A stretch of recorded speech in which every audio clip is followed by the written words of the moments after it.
하나님 말씀은 누가복음 12장 13절에서 34절까지 말씀입니다. 누가복음 12장 13절에서 34절까지 말씀 번갈아 가며 읽습니다. 제가 먼저 읽겠습니다. 무리 중에 한 사람이 이르되 선생님 내 형을 명하여 유산을 나와 나누게 하소서 하니 이르시되 이 사람아 누가 나를 너희의 재판장이나 물건 나누는 자로 세웠느냐 하시고 그들에게 이르시되 삼가 모든 탐심을 물리치라. 사람의 생명이 그 소유에 넉넉한 데 있지 아니하리라 하시고 또 비유로 그들에게 말하여 이르시되 한 부자가 그 밭에 소출이 풍성하매 심중에 생각하여 이르되 내가 곡식 쌓아둘 곳이 없으니 어찌할까 하고 또 이르되 내가 이렇게 하리라. 내 곡간을 헐고 더 크게 짓고 내 모든 곡식과 물건을 거기 쌓아 두리라.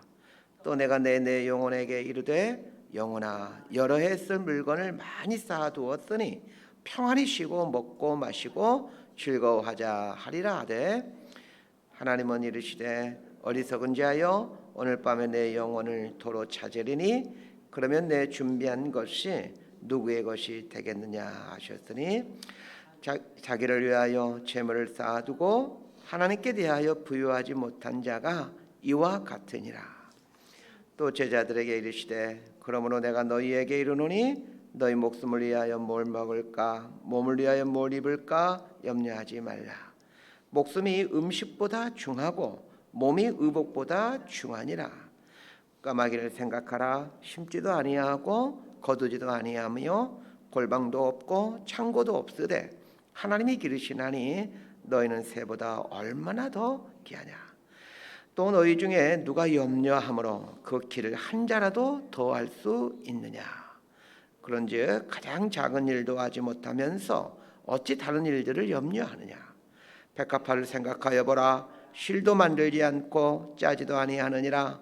그러나 내가 너희에게 말하노니 솔로몬의 모든 영광으로도 입은 것이 곧 하나만큼 훌륭하지 못하였느니라. 오늘 있다가 내일 아궁이에 던져지는 들풀도 하나님이 이렇게 입히시거든 하물며 너희일까 보냐. 믿음이 작은 자들아 너희는 뭘 먹을까 뭘 마실까 하여 구하지 말며 근심하지도 말라. 이 모든 것은 세상 백성들이 구하는 것이라. 너희 아버지께서는 이런 것이 너희에게 있어야 할 것을 아시느니라. 다만 너희는 그의 나라를 구하라. 그럼 이런 것들을 너희에게 더하시리라. 적은 무리여 무서워 말라. 너희 아버지께서 그 나라를 너희에게 주시기를 기뻐하시느니라. 34절까지 함께 읽습니다. 너희 소유를 팔아 구제하여 낡아지지 아니하는 배낭을 만들라. 곧 하늘에 둔 바 다함이 없는 보물이니 거기는 도둑도 가까이 하는 일이 없고 좀도 먹는 일이 없느니라. 너희 보물 있는 곳에는 너희 마음도 있으리라. 아멘. 기독교 신앙뿐만 아니라 종교를 갖고 있는 사람들에게 있어서 나타나기 쉬운 가장 큰 병폐가 위선입니다. 종교라는 특성이 인간의 본성과 역행하는 것을 추구하고 있기에 그 종교가 지향하는 지향점과 그 지향점에 도달할 수 없는 그 인간의 벌어진 틈을 가리기 위한 노력이 위선입니다. 이 벌어진 틈 사이를 인정하고 자신의 연약함을 하나님과 사람들에게 인정하고 고백하면 되는데 이것이 쉽지 않다라는 것입니다. 그런 면에서 보면 신앙이 추구하는 이상과 인간의 실존 사이에 벌어진 이 틈은 위선으로 전락할 수 있지만 반대로 생각하면 자신이 얼마나 연약한 죄인지를 깨닫게 하는 은혜의 수단이 되기도 한다는 것을 알게 됩니다. 누가복음 12장에서 주로 다루고 있는 주제는 위선입니다. 종교를 갖고 있는 모든 사람들은 종교적인 위선자가 될 가능성이 많습니다. 그건 종교가 없는 사람도 마찬가지입니다. 그들은 도덕과 양심의 위선자가 될 가능성이 충분히 있습니다. 우리는 항상 나 자신이 종교적 위선자가 될 수 있는 충분한 가능성이 있다는 것을 인정해야 됩니다. 그리고 신앙의 지향점과 나의 이 현실 사이에 벌어진 이 틈을 보면서 나의 연약함, 죄인됨을 보며 하나님의 용서를 구하고 동시에 하나님의 도우심을 구해야 합니다. 설교자가 강대상에서 선포하는 하나님 말씀은 신앙의 목표이고 이상입니다. 선포된 말씀은, 그리고 성경에 나오는 말씀은 항상 나의 수준과는 동떨어져 있습니다. 내 수준과는 항상 수준보다는 위에 있죠. 하나님 말씀과 동떨어져 있는 나를 인정하고 하나님의 은혜의 손에 내어 맡기는 자세가 바른 신앙입니다. 그렇다고 하나님 말씀에 이르는 삶을 포기해서는 안 됩니다. 끊임없이 성령의 도우심을 구하면서 그 말씀이 요구하는 수준으로 자라가야 합니다. 신앙을 가진 사람들의 가장 큰 문제가 위선이라면 그 다음으로 중요한 문제는 이제 탐심입니다.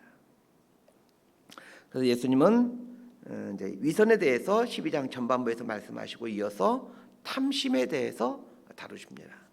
자, 13절에서 15절까지 말씀 함께 읽습니다. 시작. 무리 중에 한 사람이 이르되 선생님 내 형을 명하여 유산을 나와 나누게 하소서 하니 이르시되 이 사람아 누가 나를 너희의 재판장이나 물건 나누는 자로 세웠느냐 하시고 그들에게 이르시되 삼가 모든 탐심을 물리치라. 사람의 생명이 그 수위에 넉넉한 데 있지 아니하리라 하시고.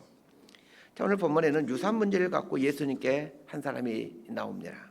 이 사람은 어떤 사람입니까? 13절에 보면 무리 중에 한 사람 이렇게 말하고 있습니다. 무리 중에 한 사람이라는 말은 예수님을 따르는 사람들 중에 한 사람이라는 뜻입니다. 오늘날 하면 그리스도인, 신자 이렇게 말할 수 있습니다. 자, 이 사람의 상황이 어떤 상황인지를 정확히는 알 수는 없지만 부모가 물려준 유산을 이제 형이 다 가져간 것으로 보이고 자신에게는 유산이 상속되지 않은 것으로 보여집니다.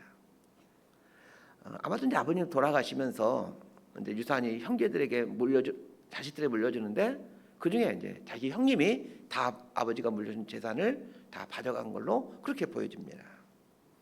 자, 이 사람이 예수님께 와서 내 형에게 명하여 유산을 나누게 하소서라고 말하는 걸 봐서 이 사람은 예수님과 어느 정도 일면식이 있는 사람으로 보여집니다. 적지 않은 시간 동안 예수님을 따라다니는 무리 중에 한 사람이었던 걸로 보여집니다. 그랬기에 내 형에게 명하여 유산을 나누게 하소서, 이런 다소 좀 무리한 요구를 예수님께 할 수 있었던 것입니다. 어쩌면 이 사람의 형도 예수님을 따라다니는 사람일 가능성을 배제할 수가 없습니다. 이 사람이 하는 말의 뉘앙스를 보면 예수님이 자신의 형을 알고 있는 것처럼 느껴지기 때문입니다.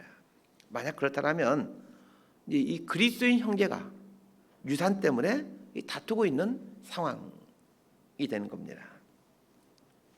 예수님에게 찾아와 제 형에게 명하여 유산을 동생과 나누라고 말씀 좀 해주세요. 이렇게 요구하는 이 사람에게 예수님은 뭐라고 말씀하십니까? 이 사람아, 내가 재판장이냐? 네 안에 있는 욕심이 문제야. 이렇게 말해줍니다. 이 본문을 묵상하다가 재미있는 생각을 해보았습니다. 저희 교회 성도님이 저에게 와서 오늘 성경 본문에 나오는 똑같은 요구를 한다라면, 그리고 제가 예수님이 하셨던 말을 똑같이 한다라면 어떻게 될까를 생각해 봤습니다. 어떻게 되었을까요? 그 성도님은 상처를 받을 것이고 어쩌면 이 일로 교회에 분란을 일으킬 수도 있습니다. 당연히 그 성도는 교회를 떠날 가능성이 높습니다. 오늘 본문을 묵상하다가 야, 너 같으면 어떻게 하겠냐? 라는 질문을 저 스스로에게 해보았고 나 같으면 어떻게 했을까를 생각해 보았습니다. 사실 이 예수님에게 일어났던 이 문제는 가끔 목회를 하다 보면 이런 류의 일들이 종종 일어나기 때문에 그렇습니다. 아마 분명히 저는 이렇게 말했을 겁니다. 아이고 얼마나 마음이 아프세요. 형님이 마음이 돌이키도록 우리 함께 기도해 봅시다. 그러면서 기도해 줬을 겁니다. 일부 목사님은 이렇게 말한 분도 있을 것 같습니다. 형님 참 나쁜 사람이네요. 당연히 유산을 나눠야죠. 재판을 해서 돈을 찾아와야 되겠네요. 뭐 이렇게 말하는 목사님도 분명히 있을 겁니다. 자, 그렇게 말하는 분에 비하면 저의 말은 좀 더 성경적인 것 같지만 그러나 예수님이 하신 말씀에 비하면 저의 입장은 상당히 타협적이라는 것을 알게 됩니다. 오늘 본문에 나오는 이 사람의 요구에 대해 예수님은 분명히 말합니다. 나는 재판장이나 물건 나누는 사람이 아니다라고 말입니다. 그럼에도 불구하고 오늘날 우리 그리스도인들은 하나님께 이런 류의 문제를 가지고 하나님께 계속해서 가지고 나온다는 것입니다. 그렇게 함으로 하나님을 하여금 의로운 재판장이 되어 이 공의로운 판단을 내리도록 요구하고 있다는 것입니다. 오늘 본문에 등장하는 이 한 사람처럼 우리의 삶도 물질과 관련된 문제를 하나님 앞에 가지고 나올 때가 많습니다. 저는 오늘 본문을 보면서 아니 그러면 이런 문제는 하나님이 취급하지 않으시니까 가지고 오면 안 된다는 얘기입니까? 뭐 이런 질문을 해보았습니다. 이에 대한 답은 이런 문제도 하나님께 가지고 나와야 한다입니다. 물질과 관련하여 억울한 일이 있으면 하나님께 가지고 나오십시오. 그리고 자신의 억울함을 말씀하십시오. 그러나 억울함을 말씀하면서 하나님께서 해주시는 음성을 들으십시오. 자, 하나님께서 해주시는 음성이란 어떤 음성입니까? 내 안에 탐심을 보는 것입니다. 물질의 억울함을 갖고 하나님 앞에 나왔지만 결국에 나에게 들려주신 하나님의 음성은 내 안에 있는 탐심을 보여주신 것입니다. 내 안에 있는 이 탐심을 보게 되는 것이 하나님의 음성입니다. 왜 우리 안에는 탐심이 있습니까? 예수님께서 하신 말씀, 사람의 생명이 그 소유에 넉넉한 데 있지 아니하리라 라는 말씀처럼 소유에 많고 적음에 생명이 있지 아니한데 우리는 많고 적음에 생명이 달려있다라고 생각하기 때문입니다. 우리는 많이 쌓아놓으면 행복할 것이라고 생각합니다. 그리고 돈이 적으면 불행할 것이라고 생각합니다. 그러나 그렇지 않습니다. 돈이 많으면 좀 편리한 것뿐이고 돈이 적으면 좀 불편할 뿐입니다. 돈이 적으면 돈이 없으면 많이 불편합니다. 돈이 없으니 차가 있을 리 없기에 걸어 다녀야 하고 또 맛있는 음식을 사 먹을 수 없기에 김치만 먹어야 하고 좁은 집에서 살아야 하고 또 춥게 살아야 합니다.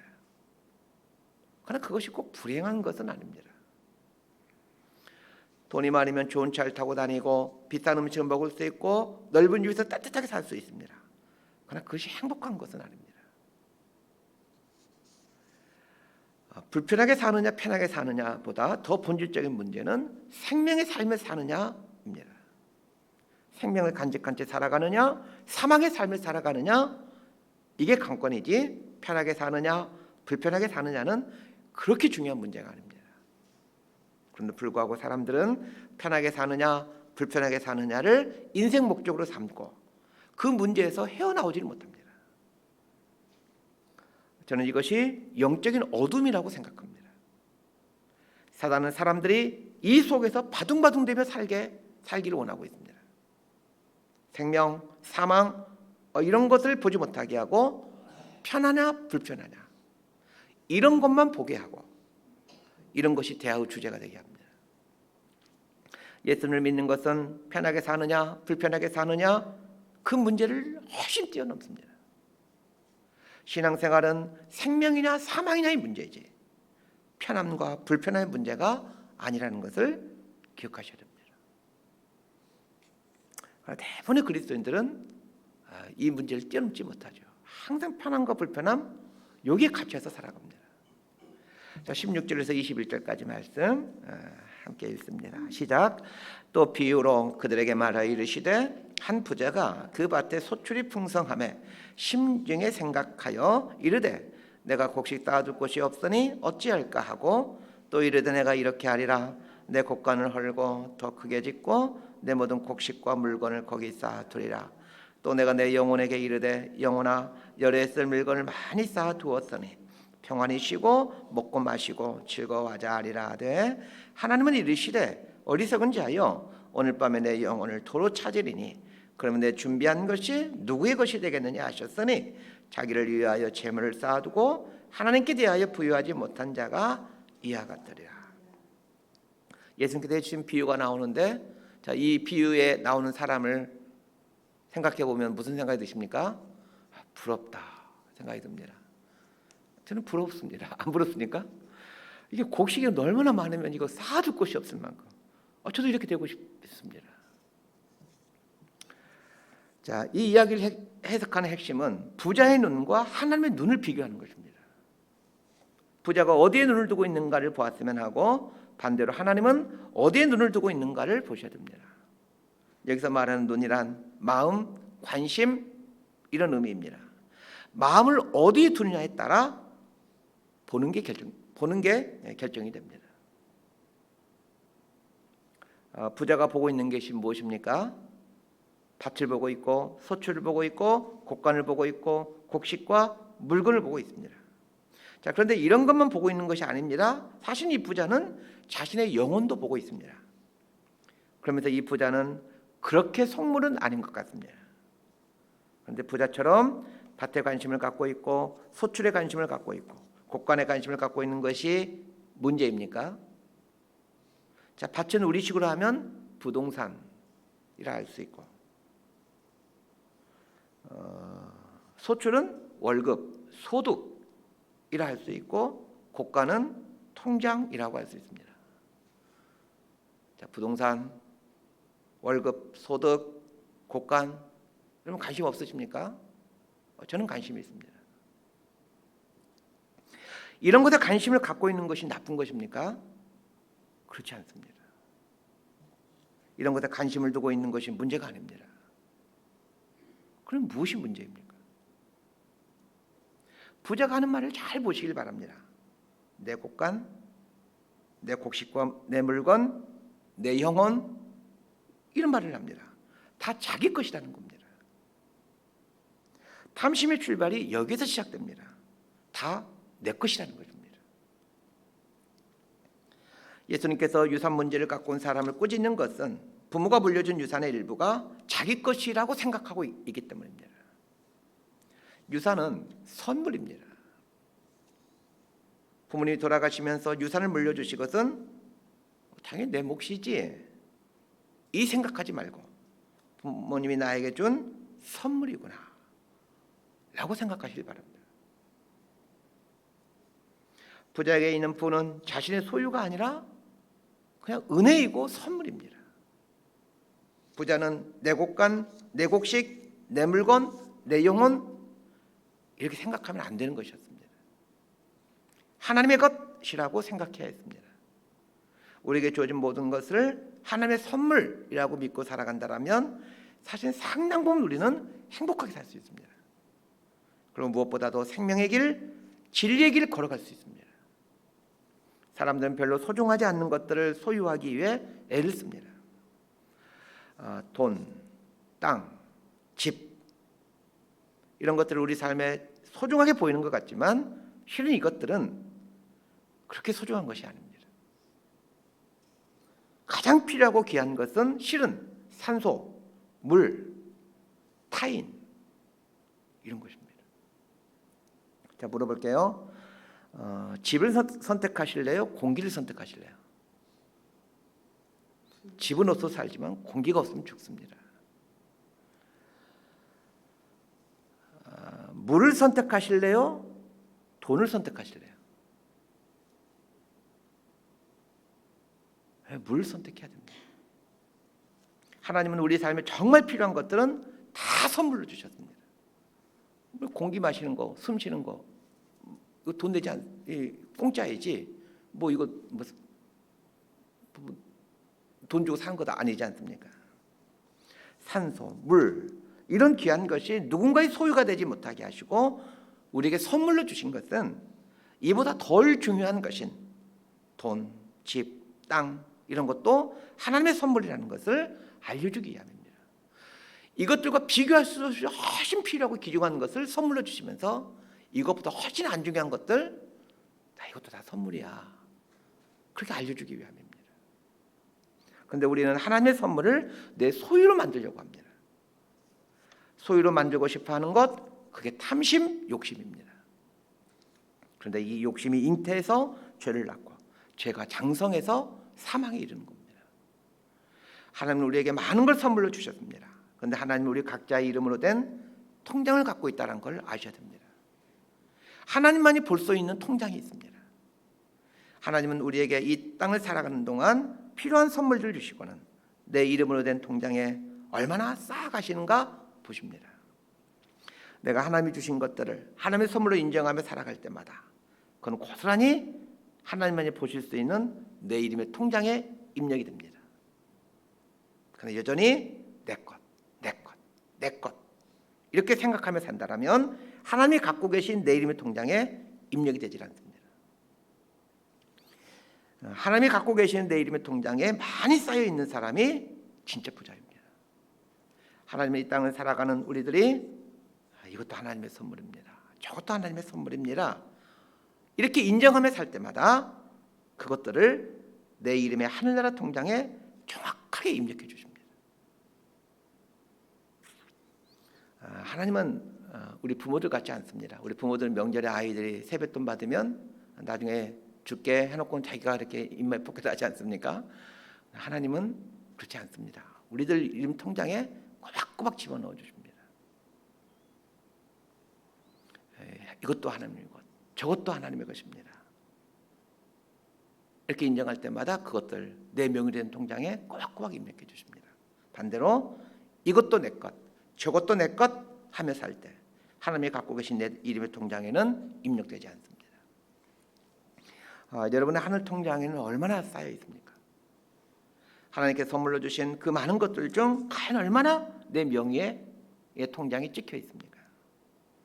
하나님을 믿는다는 것은 모든 것이 하나님으로부터 왔고 모든 것이 하나님께로 돌아갈 것이기에 모든 것의 소유주가 하나님을 인정하며 살아가는 삶입니다. 목숨도 하나님께로부터 온 것이기에 하나님의 선물로 인정하고 살아가십시오. 내 목숨이라고 하지 말고 하나님의 선물이라고 여기며 살면 자신의 인생을 소중하게 다루게 됩니다. 이렇게 살아가는 사람이 하나님의 백성입니다. 말씀 정리합니다. 탐심은 우리에게 고통을 줍니다. 탐심은 계속해서 더 큰 탐심을 생산합니다. 내 것이 아무것도 없음을 깨달아 하십시오. 모든 것이 하나님께로부터 온 선물이라는 것을 잊지 마십시오. 선물은 아무리 하찮은 것이라도 사람을 기쁘게 합니다. 우리에게 주어진 모든 것들이 하나님이 나에게 주신 선물이라는 걸 깨닫게 될 때 삶이 행복하고 기쁨이 넘칩니다. 하나님이 주신 선물은 쌓아놓으라고 있는 것이 아닙니다. 선물은 풀어야 합니다. 포장을 뜯고 풀어서 함께 나누어야 합니다. 포장을 뜯을 때마다 그 기쁨이라는 은총이 우리 삶에 부어지고 그때마다 하나님이 관리하는 하늘나라의 내 명의의 통장에는 그 목록이 기재되는 은총이 있게 됩니다. 이런 복된 삶 살아가는 저와 여러분 모두가 되기를 진심으로 소망하고 축복합니다. 기도하겠습니다. 하나님 아버지의 눈으로 모든 걸 볼 수 있게 되기를 원합니다. 내 것이 과연 뭐가 있습니까? 내가 수고해서 번 돈 같지만 내가 수고해서 이룬 것 같지만 정말 그것이 내 것입니까? 이 세상은 소유의 눈을 두라고 합니다. 어둠의 권세 잡은 자는 우리의 눈을 소유에 두라고 유혹합니다. 그러나 하나님은 생명의 눈과 마음을 두라고 말씀하십니다. 나에게는 모든 것들이 하늘로부터 왔기에 하늘로부터 온 선물이기에 하늘의 삶에 합당한 것들로 잘 사용하다가 하나님이 달라 하실 때 다시 내어줄 줄 아는 겸손함을 배워가는 우리 인생이 되게 하여 주옵소서. 예수님 이름으로 기도드리옵나이다.